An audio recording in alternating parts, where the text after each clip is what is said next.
చేశారు. మరి వెళ్ళాలి కదా, వైసీపీ వాళ్ళందరూ రోడ్డు మీద కూర్చోవాలి కదా, వాళ్ళతో నిలబడాలి కదా, ఎందుకు చేయట్లేదు? లేదు ఇప్పుడు రైతులకి గిట్టుబాటు ధర రావట్లేదు, లేకపోతే మద్దతు ధర రావట్లేదు అని ఏదో మాట్లాడుతున్నారు. సో ప్రతిదానికి జగనే రావాలైంది, వీళ్ళు వెళ్ళాలి కదా, పరామర్శించాలి కదా, మాట్లాడాలి.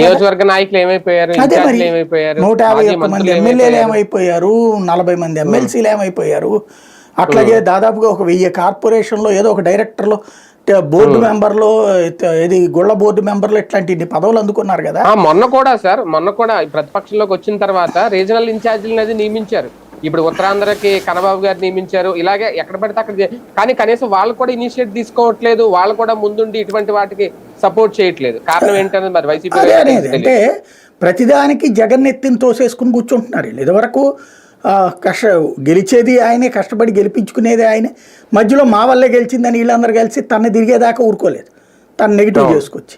ఇవాటికి కూడా సమస్య ఏంటంటే నువ్వు ఫాలోయరు కాదు, నువ్వు పొలిటీషియన్వి. పొలిటీషియన్ ఏంటి, నీ ఏరియాలో ఉన్న సమస్య మీద మాట్లాడాలి. ఇప్పుడు వాళ్ళకి ఆ ఏరియాలో ఇవాళ ఫర్ ఎగ్జాంపుల్ మంచినీళ్ళ ప్రాబ్లమ్స్ ఉన్నాయి, ఎందుకు వెళ్ళి మాట్లాడవు నువ్వు? వెంటనే వాళ్ళు అంటారు మీ హయాంలో ఏం చేశారు, ఎస్ మా హయాంలో లేదనే మమ్మల్ని దించారు, మరి ఇప్పుడు నువ్వు చెయ్యాలి కదా.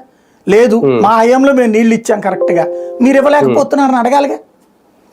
మంచినీళ్ళకి సంబంధించిన సమస్య వచ్చినప్పుడు ఇప్పుడు లేదు, ఇప్పుడు ఈ గిట్టుబాటు ధరల దగ్గరికి వెళ్ళి మాట్లాడాలి కదా.